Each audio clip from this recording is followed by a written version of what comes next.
Welcome to stocks இன் தமிழ். இந்த வீடியோவில் நம்ம RSI இண்டிகேட்டர் அதை பற்றி பார்க்கலாங்க.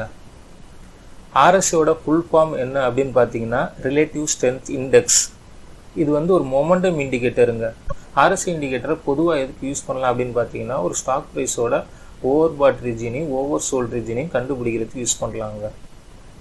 இதை பற்றி டீட்டெயிலாக பார்க்குறதுக்கு முன்னாடி நீங்கள் இன்னும் இந்த சேனலை சப்ஸ்கிரைப் பண்ணலன்னா மறக்காமல் சப்ஸ்கிரைப் பண்ணிவிடுங்க. பக்கத்தில் இருக்க பெல் ஐக்கானை கிளிக் பண்ணிவிடுங்க. RSIயோட வேல்யூ பார்த்தீங்கன்னா 0 to 100ங்க. இதில் மிட் லைன் அதாவது சென்ட்ரல் லைன் 50. ஸோ இதோட default period 14, default overbought region 70, default oversold region 30ங்க. இந்த வேல்யூ நீங்கள் அட்ஜஸ்ட் பண்ணிக்கலாம். இப்போ நீங்கள் டே ட்ரேடிங் பண்ணுறீங்க அப்படின்னா டிஃபால்ட் பீரியட் 5 வச்சுக்கலாம். ஓவர்பாட் 80க்கு மேலே இருந்த ஓவர்பாட்டு, 20 கீழே இருந்த ஓவர்சோல்டு அப்படிங்கிறத நீங்கள் அட்ஜஸ்ட் பண்ணிக்கலாங்க. இது நீங்கள் என்ன மாதிரி ட்ரேடிங் பண்ணுறீங்களோ அதுக்கு ஏற்ற மாதிரி அட்ஜஸ்ட் பண்ணிக்கலாம். நீங்கள் அட்ஜஸ்ட் பண்ணிவிட்டு பேக் டெஸ்ட் பண்ணி பார்த்துட்டு நீங்கள் இந்த இண்டிகேட்டரை உங்களுக்கு ஏற்ற மாதிரி யூஸ் பண்ணிக்கலாங்க. நாம் இப்போது டிஃபால்ட்டு வேல்யூவை வச்சு 2-3 எக்ஸாம்பிள் பார்க்கலாம். ஸோ அதுக்கு முன்னாடி இந்த இண்டிகேட்டரை எப்படி ட்ரேடிங் வியூவில் ஆட் பண்ணுறது அப்படிங்கிறத இப்போ பார்த்துட்டு வந்துடலாங்க. நான் இப்போ ட்ரேடிங் வியூ வெப்சைட் ஓப்பன் பண்ணிட்டேங்க. இதில் பார்த்தீங்கன்னா மேலே இண்டிகேட்டர்னு ஒரு ஆப்ஷன் இருக்கும். அதை கிளிக் பண்ணினீங்க அப்படின்னா ஒரு சர்ச் பாக்ஸ் வரும். அதில் RSIன்னு டைப் பண்ணுங்கள். உங்களுக்கு ஃபஸ்ட்டு வர்றது அந்த இண்டிகேட்டர் தாங்க, ரிலேட்டிவ் ஸ்ட்ரென்த் இண்டெக்ஸ். அதை கிளிக் பண்ணிக்கோங்க. இப்போ உங்களுக்கு இண்டிகேட்டர் கீழே ஆட் ஆயிடுச்சு. இதை நீங்கள் கஸ்டமைஸ் பண்ணிக்கலாங்க. உங்களுக்கு என்ன கலர் வேணுமோ நீங்கள் அதை கொடுத்துக்கலாம். ஸோ அதுக்கு என்ன பண்ணணும்னா அந்த இண்டிகேட்டர் மேலே டபுள் கிளிக் பண்ணிங்க அப்படின்னா உங்களுக்கு அந்த செட்டிங் ஆப்ஷன் ஓப்பன் ஆகும். அதில் இங்கே ஸ்டைலில் பார்த்தீங்கன்னா ஃபஸ்ட்டு RSI இருக்குது, அதோட கலரை மாற்றிக்கலாம். ஸோ இதில் RSI பேஸ்டு மூவிங் அவரேஜ் இருக்குங்க. இது வேணும்னா நீங்கள் யூஸ் பண்ணிக்கலாம். நம்மளுக்கு இப்போ தேவையில்லை, அதை ரிமூவ் பண்ணிடுறேன். அதே மாதிரி அடுத்து இதில் நமக்கு எது தேவை அப்படின்னு பார்த்தீங்கன்னா RSI அப்பர் பேண்ட். ஸோ இதுதான் ஓவர்பாட் ரீஜனுங்க, 70 இருக்கும் டிஃபால்ட்டாக. ஸோ இதுக்கு நான் ஒயிட் கலர் கொடுத்துக்கிறேன். RSI லோவர் பேண்ட் என்னன்னு பார்த்தீங்கன்னா ஓவர்சோல்டு ரீஜன் 30 இருக்குது. இதுக்கும் ஒயிட் கலர் கொடுத்துக்கிறேன். RSI middle pant centre value என்னன்னு பார்த்தீங்கன்னா 50. ஸோ உங்களுக்கு ஏற்ற மாதிரி நீங்கள் இதை கஸ்டமைஸ் பண்ணிக்கலாங்க. இப்போ நம்ம ட்ரேடிங் வியூவில் RSI இண்டிகேட்டர் எப்படி ஆட் பண்ணுறதுன்னு பார்த்தாச்சு.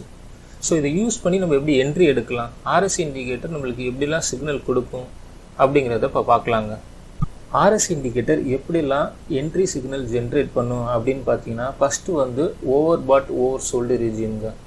ஸ்டாக் ப்ரைஸ் ஓவர்பாட் ஆயிருந்துச்சுன்னா அங்கேருந்து கீழே இறங்க வாய்ப்பு இருக்கும்.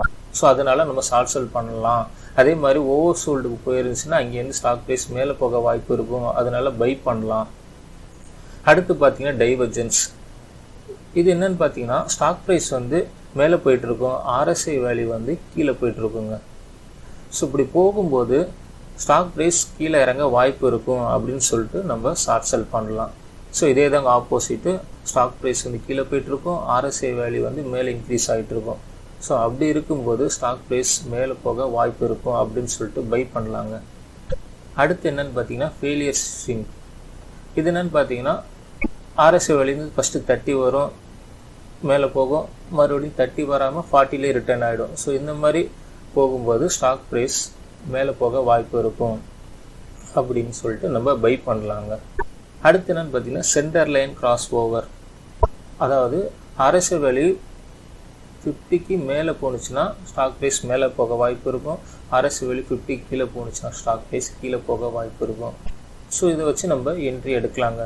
அடுத்து RSI இண்டிகேட்டர் எதுக்கு யூஸ் ஆகும் அப்படின்னு பார்த்தீங்கன்னா ஸ்டாக் ப்ரைஸோட ட்ரெண்டை கண்டுபிடிக்கிறதுக்கு யூஸ் ஆகுங்க. ஸ்டாக் ப்ரைஸ் அப் ட்ரெண்டில் இருக்கா டவுன் ட்ரெண்டில் இருக்கா அதை கண்டுபிடிக்கிறதுக்கு நம்ம RSI இண்டிகேட்டரை யூஸ் பண்ணிக்கலாங்க.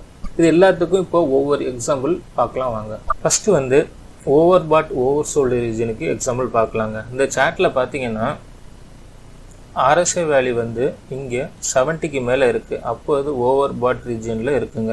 ஸ்டாக் ப்ரைஸ் பார்த்தீங்கன்னா மேலே போயிட்டுருக்கு. ஸோ பொதுவாக என்ன சொல்லுவாங்க அப்படின்னு பார்த்தீங்கன்னா RSI வேல்யூ 70லேருந்து கம்மி ஆகும்போது 70 லைனை கீழே பிரேக் பண்ணும்போது ஷார்ட் செல் பண்ணலாம் அப்படின்னு சொல்லுவாங்க. நீங்கள் இந்த கேஸில் அப்படி பண்ணினீங்க அப்படின்னு பார்த்தீங்கன்னா இந்த இடத்துல ஷார்ட் செல் பண்ணுவீங்க, இங்கே ஸ்டாப் லாஸ் வைப்பீங்க, கண்டிப்பாக உங்கள் ஸ்டாப் லாஸ் ஹிட் ஆகிடும். ஸோ அதே மாதிரி இந்த இடத்துல பார்த்தீங்கன்னா ஓவர் சோல்ட் ஆகிருக்கு. ஓவர் சோல்டுலேருந்து RSI வேல்யூ இன்க்ரீஸ் ஆகுது. ஸோ இந்த இடத்துல நீங்கள் பை பண்ணுவீங்க, பை பண்ணிவிட்டு இங்கே ஸ்டாப் லாஸ் வைப்பீங்க, ஸ்டாப் லாஸ் ஹிட் ஆகிடும். ஸோ அப்புறம் எப்படி தான் இந்த இண்டிகேட்டரை யூஸ் பண்ணுறது அப்படின்னு கேட்டிங்கன்னா இந்த இடத்துல தான் டைவர்ஜென்ஸை யூஸ் பண்ணலாம். RSIயோட ஸ்விங் ஃபெயிலியர் ஆகிறத நம்ம யூஸ் பண்ணி என்ட்ரி எடுக்கலாங்க. ஸோ நீங்கள் கண்ணை மூடிட்டு RSI இண்டிகேட்டரை மட்டும் ஃபாலோ பண்ணவே கூடாதுங்க. அது நிறைய சிக்னல் ஜென்ரேட் பண்ணும், நிறைய வாட்டி ஓவர் பாட்டுக்கு போகும், நிறைய வாட்டி ஓவர் சோல்டுக்கு போகும். நீங்கள் ஒவ்வொரு வாட்டியும் என்ட்ரி எடுத்துகிட்டு இருந்தீங்கன்னா கண்டிப்பாக நிறைய வாட்டி ஸ்டாப் லாஸ் ஹிட் ஆக வாய்ப்பு இருக்கும். நீங்கள் ஓவராலாக ப்ராஃபிட் பார்க்குறது ரொம்ப கஷ்டங்க. ஸோ RSI இண்டிகேட்டரை வேறு ஏதாச்சும் ஒரு இண்டிகேட்டரோட காம்பினேஷனாக யூஸ் பண்ணலாம். இல்லாட்டி பேட்டர்ன் ட்ரேடிங்கில் trend line break out, head and shoulder break out இந்த மாதிரி இடத்துல ஒரு கன்ஃபர்மேஷனுக்கு RSI இண்டிகேட்டர் நீங்கள் யூஸ் பண்ணிக்கலாங்க. அடுத்து டைவர்ஜென்ஸ்க்கு ஒரு எக்ஸாம்பிள் பார்க்கலாம். ஸோ இதில் பார்த்தீங்க அப்படின்னா ஸ்டாக் ப்ரைஸ் நல்ல மேலே போயிட்டுருக்கு. இங்கே பாருங்கள் RSI வேல்யூ வந்து நிறைய வாட்டி 70க்கு மேலே போயிட்டு வந்துட்டுருக்குங்க. ஸோ இந்த இடத்துல RSI வேல்யூ டிக்ரீஸ் ஆகிட்டே இருக்குது. ஸோ லோயர் லோ ஃபார்ம் ஆகிட்டே இருக்குங்க. இங்கே ஸ்டாக் ப்ரைஸ் வந்து ஹையர் ஹை ஃபார்ம் ஆகிட்டுருக்கு. ஒரு ட்ரெண்ட் லைன் வரைஞ்சிருக்க பாருங்க, ஒரு ட்ரெண்ட் லைன் மேலே போயிட்டுருக்கு. ஸோ இங்கே RSI வேல்யூ வந்து லோயர் லோ ஃபார்ம் பண்ணும்போது இங்கே ஒரு ட்ரெண்ட் லைன் பிரேக் அவுட் நடக்குது பாருங்கள். ஸோ இந்த இடத்துல நீங்கள் என்ட்ரி எடுக்கலாங்க. இந்த பிரேக் அவுட் பண்ண ரெட் கேண்டில் கீழே நீங்கள் ஷார்ட் செல் பண்ணலாம், இந்த ரெட் கேண்டிலுக்கு மேலே நீங்கள் ஸ்டாப் லாஸ் வைக்கலாங்க. ஸோ இந்த மாதிரி நம்ம RSI இண்டிகேட்டரை என்ட்ரி எடுக்கிறதுக்கு யூஸ் பண்ணிக்கலாங்க. அடுத்து எப்படி யூஸ் பண்ணலாம் அப்படின்னு பார்த்தீங்கன்னா அந்த RSIயோட ஸ்விங் வந்து ஃபெயிலியர் ஆகிறத வச்சு நம்ம என்ட்ரி எடுக்கலாமா அப்படிங்கிறத டிசைட் பண்ணிக்கலாங்க. அதுக்கு ஒரு எக்ஸாம்பிள் பார்க்கலாம். ஸோ இதில் பார்த்தீங்கன்னா ஸ்டாக் ப்ரைஸ் கீழே இறங்கிக்கிட்டு இருக்கு. RSI வேல்யூ பார்த்தீங்கன்னா 30 கீழே கிட்டத்தட்ட 20 அந்த ரேஞ்சுக்கு போயிடுச்சுங்க. ஸோ மறுபடியும் RSI வேல்யூ வந்து மேலே போகுது. திருப்பி ரிட்டர்ன் வரும்போது 30 டச் பண்ணவே இல்லை, திருப்பி மேலே போகுதுங்க, திருப்பி கீழே வருது, திருப்பி மேலே போகுது. 30 ரேஞ்சு டச் பண்ணவே இல்லை. இங்கே ஸ்டாக் ப்ரைஸ் பார்த்தீங்கன்னா டபுள் பாட்டம் ஃபார்ம் பண்ணியிருக்கு. ஸோ இந்த இடத்துல இங்கே உங்களுக்கு RSI வேல்யூ வந்து சென்டர் லைனை பிரேக் அவுட் பண்ணி மேலே போகுதுங்க. ஸோ இங்கே டபுள் பாட்டம், இந்த இடத்துல நீங்கள் பை பண்ணலாங்க. ஸோ ஸ்டாப் லாஸ் வந்து ஸ்விங் லோவில் வச்சுக்கலாம். ஸோ இந்த மாதிரி ட்ரெண்ட் லைன் பிரேக் அவுட் நடக்கும்போது, double bottom, head and shoulder pattern, triangle pattern break out இந்த மாதிரி நடக்கும்போது நீங்கள் RSI இண்டிகேட்டரை யூஸ் பண்ணி கன்ஃபார்ம் பண்ணிக்கலாங்க. இந்த ஸ்டாக் ப்ரைஸ் ஏற தான் போகுதா இல்லை இறங்க தான் போகுதா அப்படிங்கிறத ஒரு கன்ஃபார்ம் பண்ணுறதுக்கு நீங்கள் RSI இண்டிகேட்டரை யூஸ் பண்ணிக்கலாங்க. ஸோ அடுத்து இந்த RSI இண்டிகேட்டர் எதுக்கு யூஸ் பண்ணலாம் அப்படின்னு பார்த்தீங்கன்னா ட்ரெண்ட் ஐடென்டிஃபை பண்ணுறதுக்கு யூஸ் பண்ணலான்னு சொல்லியிருந்தேன். ஸோ இங்கே பார்த்தீங்கன்னா ஸ்டாக் ப்ரைஸ் வந்து நல்ல அப் ட்ரெண்டில் இருக்குது.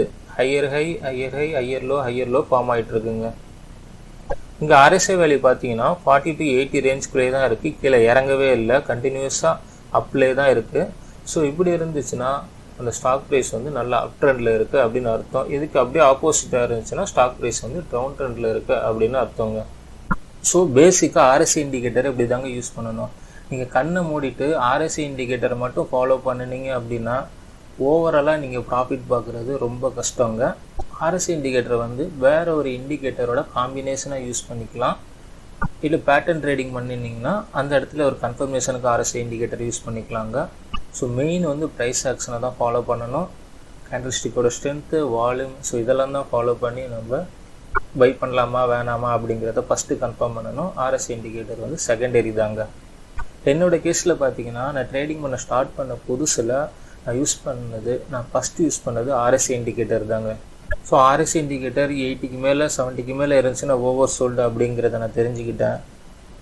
அப்போ வந்து நான் டே ட்ரேடிங் தாங்க பண்ணினேன். அப்போது ஸ்டாக் நேம் வந்து ITC 9:15 9:30 பார்த்தீங்கன்னா 3 கேண்டில் பெரிய கேண்டில் ஃபார்ம் ஆனிச்சுங்க. ஸோ RSI வேல்யூ பார்த்தீங்கன்னா 90 கிட்ட இருந்துச்சு. ஸோ நான் பார்த்தப்போ யூடியூப் சேனலில் பார்த்தப்போ RSI வந்து 90 இருந்துச்சுன்னா ரொம்ப ஓவர் சோல்டு, அங்கேருந்து ஸ்டாக் ப்ரைஸ் கண்டிப்பாக கீழே இறங்கும் அப்படின்னு சொல்லியிருந்தாங்க. ஸோ அந்த இடத்துல வந்து என்ன பண்ணிட்டேன்னா ஷார்ட் செல் பண்ணிட்டேன். காலையில் 9:30க்கு ஷார்ட் செல் பண்ணேன், ஈவினிங் 3 o'clock வரையும் வெயிட் பண்ணால் ஸ்டாக் ப்ரைஸ் கீழே இறங்கியே வரலங்க. ஸோ அப்போ தான் எனக்கு தோணுச்சு, RSI ஓவர் சோல்டாக இருந்தால் ஸ்டாக் ப்ரைஸ் கீழே இறங்குன்னு சொன்னாங்களே, இறங்கலே அப்படின்னு சொல்லிட்டு.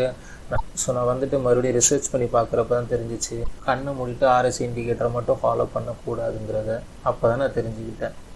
மறுபடியும் சொல்கிறேன், கண்ணை மூடிட்டு RSI இண்டிகேட்டரை மட்டும் ஃபாலோ பண்ணாதீங்க, கண்டிப்பாக ப்ராஃபிட் பார்க்குறது ரொம்ப கஷ்டம். ஸோ எது கூடலாம் இந்த RSI இண்டிகேட்டர் சேர்த்து யூஸ் பண்ணலாம் அப்படின்னு பார்த்தீங்கன்னா, பிவோட் பாயிண்ட் CPR இண்டிகேட்டரோட நீங்கள் RSI இண்டிகேட்டர் சேர்த்து யூஸ் பண்ணலாங்க. மூவிங் அவரேஜோட RSI இண்டிகேட்டர் சேர்த்து யூஸ் பண்ணலாம். ஸோ இந்த மாதிரி ஒரு டிஃப்ரெண்ட் இண்டிகேட்டரோட கம்பைன் பண்ணி நீங்கள் RSI இண்டிகேட்டரை யூஸ் பண்ணலாங்க. RSI இண்டிகேட்டரை வந்து ஒரு எக்ஸ்ட்ரா கன்ஃபர்மேஷன் கொடுக்கறதுக்காக மட்டும் நீங்கள் யூஸ் பண்ணிக்கலாங்க. இந்த வீடியோ உங்களுக்கு பிடிச்சிருந்துச்சுன்னா லைக் பண்ணுங்கள், ஏதாச்சும் டவுட் இருந்துச்சுன்னா கமெண்ட் பண்ணுங்கள், நான் ரிப்ளை பண்ணுறேன். ட்ரேடிங் பண்ணும்போது கண்டிப்பாக ஸ்டாப் லாஸ் யூஸ் பண்ணி ட்ரேடிங் பண்ணுங்கள். ஃபுல் கேபிட்டலையும் ஒரு ஸ்டாக்கில் போட்டுறாதீங்க. ஸோ நம்ம அடுத்த வீடியோவில் பார்ப்போம். நன்றி.